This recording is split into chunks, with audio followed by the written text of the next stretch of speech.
Today, I'm going to give you guys 6 running backs you can draft that'll make you look like a genius this upcoming fantasy season. These aren't going to be your obvious guys like Jahmyr Gibbs, Bijan Robinson, Bucky Irving. Every guy on this list is available after the first 2 rounds, and they can definitely outperform their ADPs this season. So we're going to jump right in here with a breakout player from last year, and that's Chase Brown. So Chase Brown currently has an ADP of about 29, and he's being drafted as the RB12 in PPR leagues. Last season, he was the RB10 in PPR, and he did this with not really becoming the clear-cut lead back in Cincinnati until about week 9. Zach Moss was viewed as the RB1 for the first half of the year. And between weeks 9 and 15, Chase Brown scored 19 plus points each week. And in that 6-week span, he scored more than 24 points 3 times. So we saw consistent elite production when it mattered for a 6-week span. And Chase Brown is one of the players on this Bengals offense that was able to significantly benefit from that atrocious Bengals D, which forced them to go out every single drive and put up points to be competitive.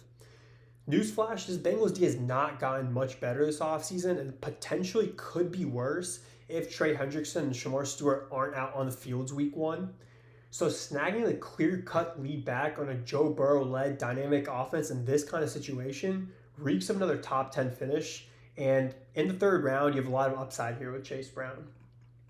And the next we have a player who's being straight up disrespected in drafts right now, and that's Alvin Kamara. So Alvin Kamara currently has an ADP in the 50s, and he's being drafted as RB18 in PPR. So that makes him a 4th round running back in most leagues. Alvin Kamara last season was the RB9 in PPR, and he did this playing in only 14 games. He was on pace to finish as the RB5 if he had played those other 3 games last season. You can currently draft him in the 4th round, so if you have any rationale for this, please make it make sense for me in the comments because I think this is ridiculous.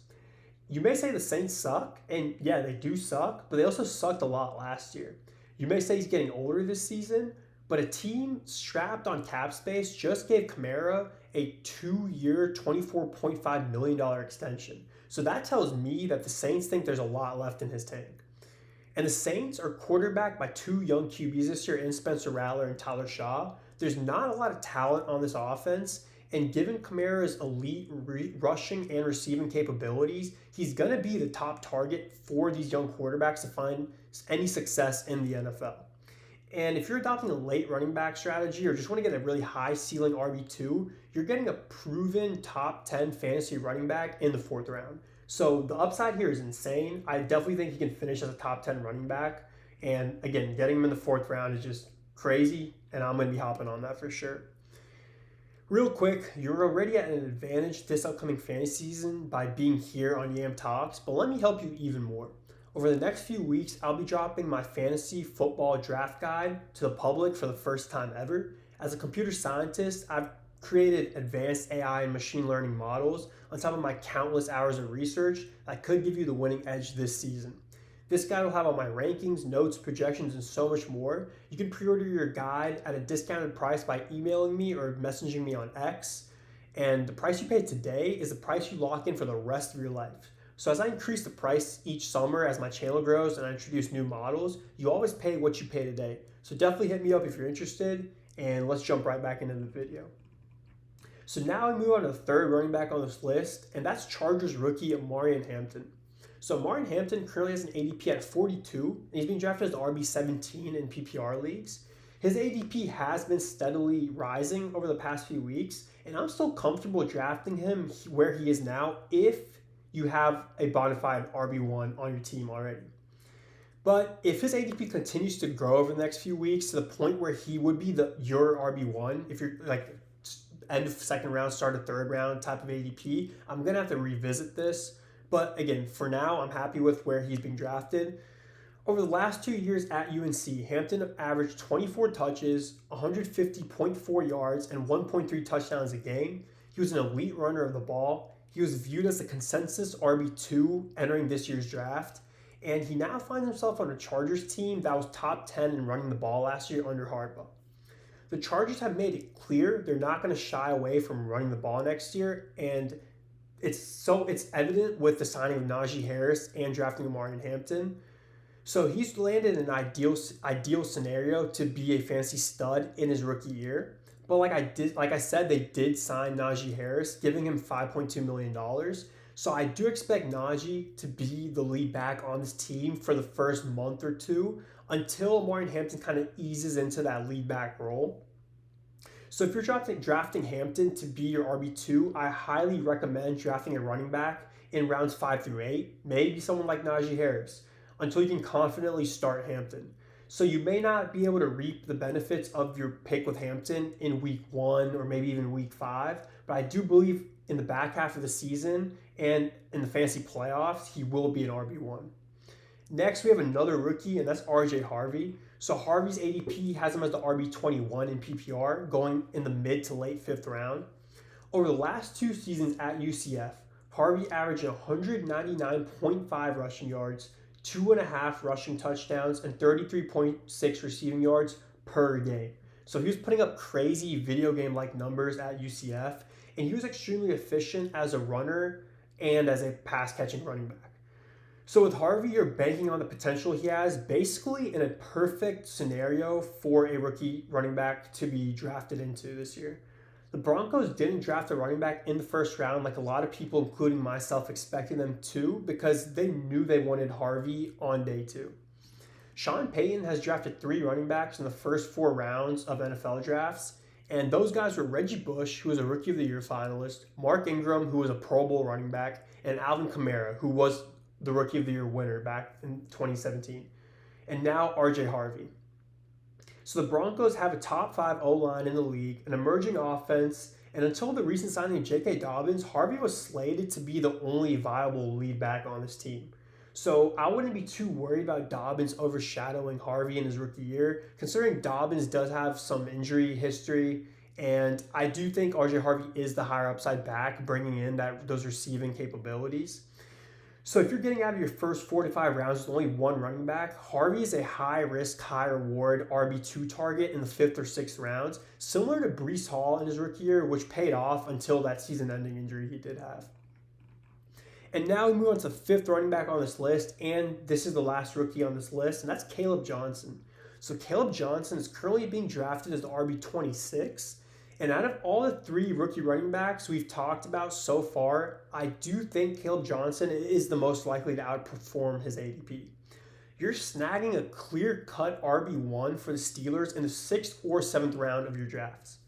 Caleb Johnson was drafted to be the lead back for the Pittsburgh Steelers, and he's going to be the replacement for Najee Harris, and he's more than capable of doing that. Last year at Iowa, he had 1,537 rushing yards and 21 touchdowns. And beyond the numbers, if you watch his film from last year, he had plays where he unleashed his inner beast mode and looked like Marshawn Lynch out there and was unstoppable. So Jaylen Warren does exist in this running back room, and he is great for certain plays, but he's not a 3-down back like Caleb Johnson can be. Caleb is going to get a lot of touches this year, and volume equals production for fantasy. There's serious top 24 running back potential here in his rookie year, and honestly, if the Steelers offense can get it going under Rodgers this year and give Caleb Johnson more scoring opportunities, there's top 16 potential here with Caleb Johnson. So this is a player I'm targeting in the middle of all my drafts, regardless if I already have 2 or 3 running backs. I just think there's a clear path for him to outperform his ADP and potentially be a league winner here. And then finally, we have our last player, and that is Isaac Guerendo. You can literally snag Isaac Guerendo in the last 3 to 4 rounds of your drafts, with his ADP being at 144, literally the end of your drafts. If you're drafting correctly, then at this stage of your drafts, in the last 3 to 4 rounds, you're still drafting guys who carry high upside. You don't want to waste picks here on meme picks or just drafting whoever's first on the queue. Given Christian McCaffrey's recent injury concerns, this is the ultimate end of high upside draft picks. Jordan Mason stepped in last season when CMC got hurt, and he was very impressive, and he was really good for fantasy. The Niners still traded Jordan Mason away given the real serious injury concern with CMC. And I believe a lot of this has to do with the fact that they have a lot of confidence in Guerendo, a guy they drafted in the 4th round last year. Jordan Mason also missed some time last year, and in the 4 games in which Guerendo had more than a 50% snap count, he averaged 17.85 PPR points, and in week 14, he had 26.8 points. So he has already proven his potential and his competency as a fantasy running back. On your screen here, there's two games in which Jordan Mason and Isaac Guerendo saw almost identical carries and snap count. On the top of your screen, you'll see Jordan Mason's numbers in week 5 against Arizona, and then you have Isaac Guerendo's numbers against Dallas on the bottom in week 8. They both had 14 carries each, approximately the same snap count, around 62%, and Guerendo had one less red zone carry than Jordan Mason. And Guerendo finished as the RB10 that week, while Mason was the RB32.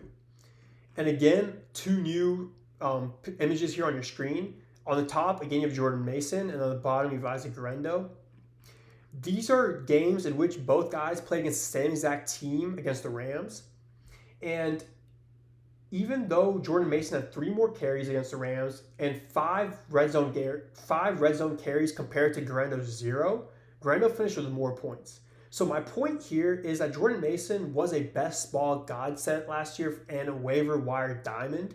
Don't wait for the waiver wire chaos in case CMC gets hurt this year.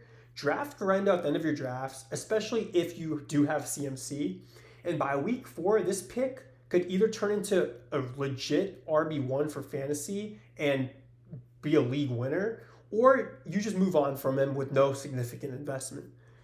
So these are my guys who I think you should target after the first 2 rounds, my 6 running backs.